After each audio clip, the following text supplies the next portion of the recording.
I have a confession to make. I don't like drawing. I know, I'm an artist, and that feels like it should be a contradiction. But I'm a painter, not a drawer.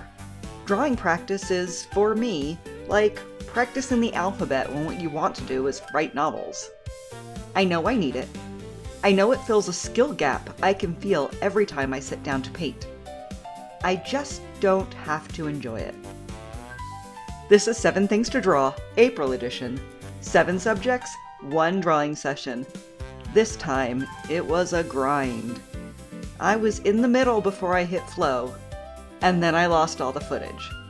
Which is why this week, our song is in the musical theater genre.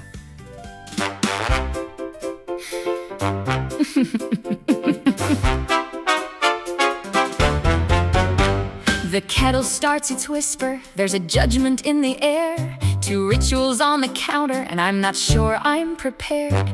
Beans go in the grinder, pencils do too. The noise of both is suffering, but I've got work to do. It's the grind, the daily dose. Bitter first, but that's how it goes. If you're new here, I'm Donna. Welcome. This is the 4th video in my 7 Things to Draw series, where each month I draw 7 subjects, usually all in one session. This year, we're drawing all of the month things, so like the flower of the month, the tree, the insect, bird, animal of the month, plus 1 wild card seasonal pick for that month. The format is simple. I sit down, I draw, and I don't plan much other than gathering references. This month, I also didn't plan for my phone storage to be full, so that'll be fun. I don't practice these drawings before I make the video. Whatever happens on the page is what you get, and I'm okay with you seeing me fail. The goal of this process for me is learning a visual alphabet. April's subjects are a daisy, a sweet pea, an alder tree, termite, a hawk, a duck, and bunny. The bunny is my seasonal pick for April, representing spring and rebirth. So the daisy. You've been watching me struggle with the shape of the petals. I just can't seem to get them right. Looking at them now while I'm doing the voiceover, they don't seem so bad, but I was feeling miserable with this whole drawing at the time. When you see me stop, I walk away from this daisy, and I stop drawing for the rest of the day. I'm not going to tell you I gracefully paused and reflected on wasn't working. I just walked away. Something wasn't clicking, and I needed to not be doing it anymore. So I ended my session for the day. I showed up. I learned some things. I realized, for instance, I don't know what shape the leaves are on a daisy, so I have a note there to look them up later. I paid very special attention to the center parts of the daisy, and I started to grid them out. They're a really fascinating structure of little hexagons in a spiraling pattern. But I'm not having fun right now.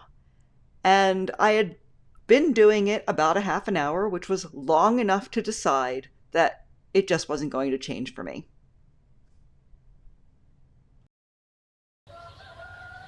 It's a new day, and I'm back at it with the sweet pea flower. I start by using someone else's drawing. Sweet peas themselves are so ethereal and fluffy that I have trouble focusing on the petals and actually seeing. So it helps to start with someone else's drawing because they've already broken that down for me a little bit. Once I get through with the drawing and I notice that these fluffy feathers don't really have a consistent form, but they do remind me of what an orchid looks like, especially in the next reference photo that I go to. I'm struck by how similar they are to orchids, and I look them up to see if they're of the same family, and they are, of course, not. Orchids are a family of its own, and sweet peas are actually peas. And I also noticed when I was drawing these flowers, and also on the daisies, they have veins, so I make a note to ask myself if all flowers have these veins.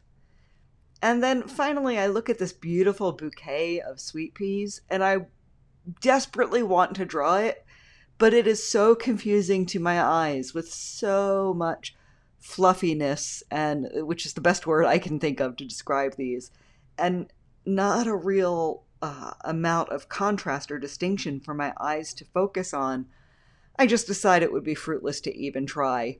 I'm still not in flow. Now I'm moving on from the flowers of the month to the tree of the month, which is the alder tree. And I remember these when I was growing up. Those little hangy things that I'm drawing right now are familiar to me. I remember seeing these on trees around the neighborhood. I make a note of the shape of the leaves, and I'm not sure this is committing itself to memory. I'm still not in flow. So what you see me doing here is trying this technique that helps when all other things fail, and it's just a scribble. I've done complete portraits this way, where I just start scribbling in and focusing on the values. This is one of those exercises that I do when things aren't really working out. It kind of comes together, and in the end, this looks a lot like that drawing of the elder tree that I'm using as a reference. So it's starting to be fun, but you can even tell I'm leaning on my elbow there, and I can tell that means I'm not having a good time. So I decided to go to lunch. And when I came back to the page, I was ready. Next up was the hawk, and I drew 3 versions. I generally start like this with a child's how to draw a hawk. So that's usually the first one I do, and then I move on to an actual reference photo of a hawk. So I'm kind of breaking it down here. And the head's a little funny, but it looks like a hawk in the end. So I move on to another version from a reference photo, and then finally one that practically soared across the page. That's the only way I can describe it. Something clicked and I was finally in flow. I can't really explain what flow feels like, but I'll try. It's like that space between your hand and your brain disappears. You stop checking in, you stop second guessing. You're just drawing. The communication is quicker and more natural. The drawing tells you what it needs to be, and your brain and hands seemed to get together. They get in flow and are working together to make it happen for you. And these are the 3 hawks, and sadly you can only see a finished drawing because I lost the footage. But look at the difference between the first and the 3rd hawk. That's not as a result of practice. That's as a result of getting into flow and it finally doing the work in real time. Now, remember when I said that I do these sessions usually all at once? Well, since I was in flow finally with the hawk, I rolled right into the termite, right into the duck, and right into the bunny without ever noticing that my camera had stopped. So I have stills for the termites and the ducks, and I have an important thing to tell you about the duck. And then I come back in video again. I redid the bunny at the end, so I will show you that at the end. But for the termite, I just have this still image, and he's okay. Insects really aren't my thing. I have found that the process of drawing them makes them feel more cute and less creepy crawly. So now I have a termite in my lexicon of things that I can draw. Now the duck was very special, and I'm really sad to have missed the duck footage because I've drawn ducks before. I've drawn lots of ducks before. I did an entire sketchbook just on ducks. So for this one, I thought I will try using no reference. I want to see what I actually know. I'm going to draw this duck from memory. See, I have aphantasia, which means I don't visualize. I can't picture a duck in my head and then copy what I see there onto the page. What I have is a list of facts about a duck. A duck has a flat bill, a duck has these nostrils, the body is round, a mallard has a green head and a white band around its neck. So I drew based on the list that's in my head. And the first duck I drew, I could tell something was wrong. I wasn't quite sure what, something about the bill. And then I realized that I put the nostrils at the very tip of this long, narrow bill. So this duck has what I can only describe as an alligator mouth.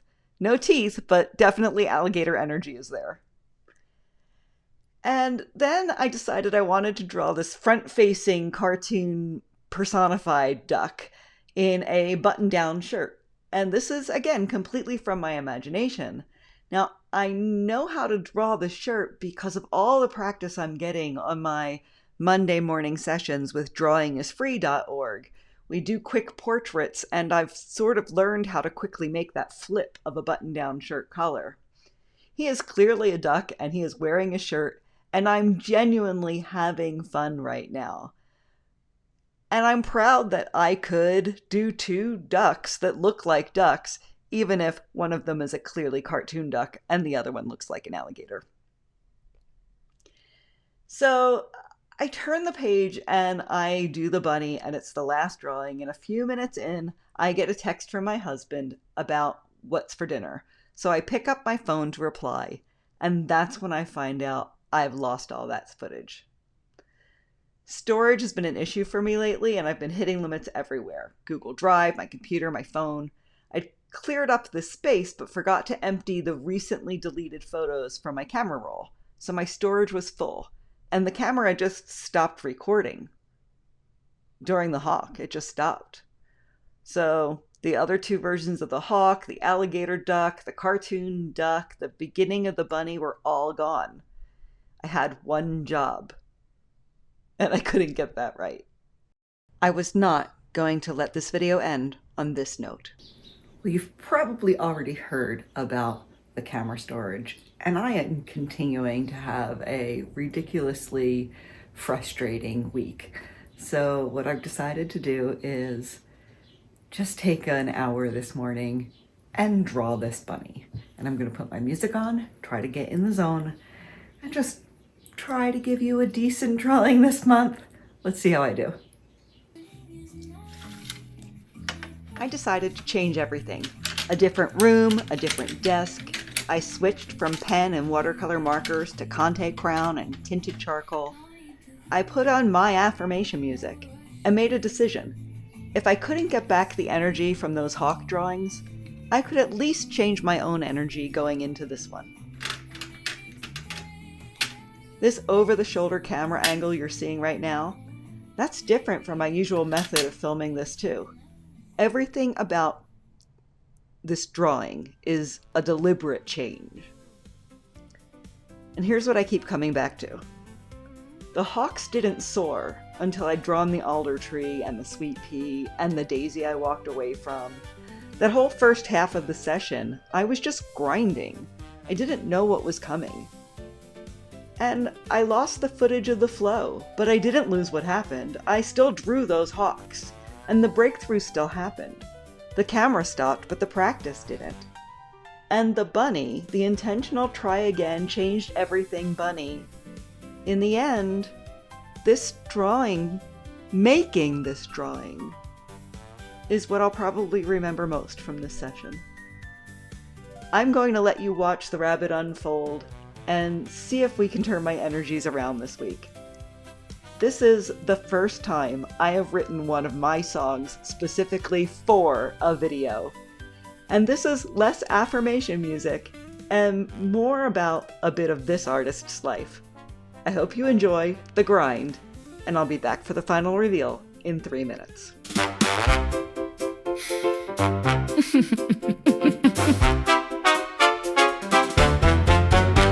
The kettle starts its whisper, there's a judgment in the air. 2 rituals on the counter, and I'm not sure I'm prepared.